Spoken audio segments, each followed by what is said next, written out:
हज़रत हबीब अजमी एक बुजुर्ग थे, उनके पास एक शख्स अक्सर आता था, बड़ा मालदार था, एक ही बेटी थी, वो भी टांगों से माजूर थी। तो आप अक्सर उसको कहते कि तू तौबा कर, अल्लाह की बारगाह में रुजू कर। एक वक्त ऐसा आता है कि फिर इंसान का जब कोई अपना नहीं रहता फिर उसे मुसल्ला याद आता है, लेकिन अगर मुसल्ले की आदत बचपन से पड़ जाए ना तो फिर जरा आसान होता है अल्लाह से दिल लगाना। वो अक्सर आप उसको कहते कि ठीक हो जाए, कि तो बेटी है, वो भी बेचारी माजूर है, तो कहाँ दौलत ले जाए। आज करता हूँ, हम तारीखें देते रहते हैं ना अल्लाह ताला को माज़अल्लाह के रमज़ान से मैंने नेक हो जाना है, उम्रा करके आऊँगा तो फिर मैं पक्का नमाजी हूँ। खुदा के बंदो, किसने तुझे बताया है कि रमज़ान तक तू जिंदा रहेगा? किसने खबर की कि उम्रा करने तक तू बचेगा? हजरत हबीब अजमी उसको कहते तो कहता बड़ी जल्दी ठीक हो जाऊंगा। एक दिन सवेरे सवेरे तौबा करने आ गया। आपने फरमाया क्या हुआ? तो कहने लगा हजरत जी कल एक 15 साल का नौजवान मिला है और मुझे तौबा करा गया। मजा ही इस उम्र में अल्लाह अल्लाह करने का। नबी करीम से मोहब्बत भी करनी हो तो यही उम्र है। इश्क लगा सी खेडा खेड दी नूं ते फिर मैनू खेडा भुल भुल गईयां। कज्जल पाया सी मैं यार दे वेखणे नूं, फिर ओदी याद विच रोंदियां ही डुल गईयां। हैदर शाह इस गली कदे न रुलदी, पर हुण ते रुलदी रुल गईयां। जिन लोगों ने अबू जाल को कत्ल किया था उनकी उम्र भी 15 साल थी। हम तो बड़े ही नहीं ना होते, सारी जिंदगी ना हमें को बड़ा होने देता है, हम बड़े ही नहीं होते। यही तो उम्र है कुछ कर गुजरने की। 15 साल का नौजवान तौबा करा गया। तो हजरत हबीब अजमी कहने लगे वो कैसे? कहने लगा हजरत जी मैं कल मंडी गया था, मुझे कुछ सामान खरीदना था, तो बगदाद के बाजार से मैंने मछली खरीद ली 10 किलो, बाकी भी सामान तब खुद ले जा नहीं सकता था।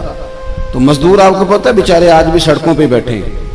तो मजदूर बैठे थे तो उनमें एक नौजवान 14-15 साल का, चेहरे पे बड़ी रोशनी। मैंने उसको कहा बेटे मजदूरी करोगे? कहने लगा हुजूर मजदूरी भी करता हूँ, पढ़ाई भी करता हूँ, और जो अल्लाह को मंजूर हो उसकी इबादत भी करता हूँ। मैंने उसे कहा कि ये मेरा सामान है, फलान जगह पहुंचाना है, क्या लोगे? कहने लगा 3 दिनार मजदूरी। सौदा तय हो गया, उसने सामान उठा लिया। कहते हैं रास्ते में जोहर का वक्त हो गया। कहने लगा चचा अगर इजाजत दो तो नमाज पढ़ लूं।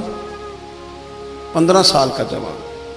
कहते मैं रख के ना वहां सामान तो फट्टे पे बैठ गया, वो नमाज पढ़ने चला गया। बाकी लोग देर से आए, वो बच्चा जल्दी आ गया। मैंने कहा बेटे आप जल्दी आ गए? कहने लगे नफल छोड़ दिए, अब यही ना समझ लें कि काम चोर है, मैं बाद में पढ़ लूंगा। कहते हैं वो दोपहर का वक्त, रमजान भी नहीं था। मैं उस बच्चे को, नौजवान को घर ले गया और मैंने अपनी बीवी से कहा कि बड़ा नेक है, नमाजी है। और रास्ते में यह भी हुआ है कि मैंने उसे एक दफा कहा है कि ये मुझे थोड़ी देर के लिए दे दो, गर्मी बड़ी है, तुम्हें पसीना आ रहा है, मैं उठा लेता हूं। कहने लगा नहीं चचा मैं रिस्क हलाल खाता हूं, अगर आप उठाएंगे तो मैं 3 दिनार मजदूरी पूरी नहीं लूंगा, फिर पैसे कम करूंगा। मैंने तय किया है कि उठाऊंगा। तो कहते हैं मैंने अपनी बीवी को बताया तो बड़ी मुतासिर हुई। कहने लगी दोपहर का खाना पक गया, उसे को रोटी खा ले। रमजान भी नहीं था। कहते मैं बाहर निकला, उसको 3 दिनार थमाए। तो मैंने कहा बेटे एक बात मेरी मानोगे? कहने लगा बताइए।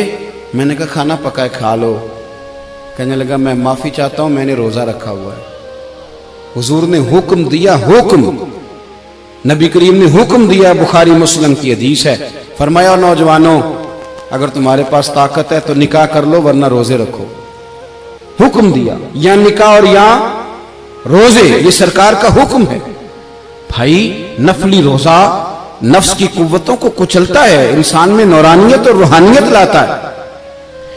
कहते वो कहने लगा मैंने रोजा रखा है। मैं और मुतासिर हो गया। मैंने कहा अब क्या करोगे? कहीं और जाना है? कहने लगा नहीं, मैं जिस दिन 3 दिनार कमा लेता हूं फिर मैं मजीद लालच नहीं करता, बाकी वक्त या कुरान मजीद पढ़ता रहता हूं या नबी पाक पे दुरूद शरीफ पढ़ता रहता हूं। आप बताएं। तो मैंने कहा कि इफ्तार मेरे साथ कर लो। कहते हैं मैं उसे मस्जिद छोड़ आया और खुद मैं लौट आया। इफ्तार के बाद मैं उसे लाया, खाना खिलाया, इशा पढ़ी। उसका घर दूर था, मैंने ड्राइंग रूम खोल दिया, बैठक खोल दी, वहीं वो सो गया। मेरी 20 साल की माजूर बच्ची कभी चल नहीं सकती थी, कोई तबीब कोई हकीम मैंने छोड़ा नहीं था जिसको दिखाया न हो। एक ही बेटी, वो भी माजूर पैदाइशी। उसके कमरे में गए, मियाँ बीवी उसे खाना खिला, बताया बेटे एक नौजवान है, बड़ा नेक है हमारे घर में, आज बड़ा परहेजगार। पता है हुजूर ने क्या फरमाया? नबी करीम फरमाते हैं जब नौजवान उठ के तहज्जुद पढ़ता है ना नौजवान, तो अल्लाह फरिश्तों के सामने उस नौजवान पर फख्र फरमाता है। अल्लाह फख्र करता है कि उमर देखो देखो ये मेरी बारगाह, अल्लाह फख्र करता है, अल्लाह यानी खुदा खुद मीर मजलिस बूद, अल्लाह फख्र करता है। आप सोचे, तो हमने अपनी बेटी को बताया कि नौजवान और बड़ा नेक है,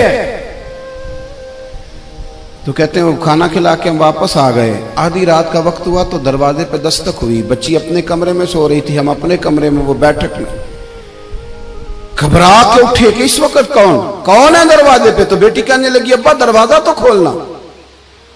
कहते हैं दरवाजा खोला तो 20 साल हो गए थे बेटी को, कभी उसने चल के नहीं दिखाया था, कभी दौड़ के उधर जाती, कभी इधर आती। कहती है अल्हम्दुलिल्लाह अल्लाह ने मेरी टांगे ठीक कर दी। हम दोनों रोने लगे, ए अल्लाह तो कितना करीम है, कैसे हुआ बेटे सारा कुछ? तो बेटी कहने लगी अब्बा आपने कहा था ना कि नेक नौजवान आया है, तो मेरे दिल में ख्याल आया अल्लाह अगर वाकई नेक है तो उसके सदके मुझे शिफा ही दे दे। या अय्युहल्लज़ीना आमनुत्तकुल्लाह वब्तगू इलैहिल वसीला। तो कहने लगी अभी मेरी दुआ भी पूरी नहीं हुई तो रब करीम ने फजल किया है और मुझे शिफा अता कर दी। कहते हम दौड़ के उसके कमरे में गए और जब हमने हाथ रखा तो दरवाजा पहले से खुला था, एक खत छोड़ गया था।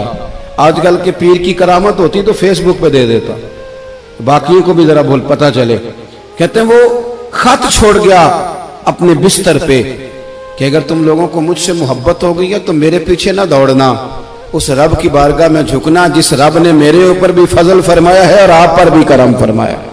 मेरे नौजवान दोस्तों, ये जो बचपना हमें लोग कहते हैं ना अभी बच्चे हो, अभी जब आप बालिग हो गए तो नमाज फर्ज हो गई, सच बोलना जरूरी हो गया, रिस्क हलाल खाना जरूरी हो गया, शरीयत सारी की सारी लागू हो गई। एक तो दरगुजर से काम लें, दूसरा अपनी जिंदगी के अंदर ख्वाहिशात को छोड़ें।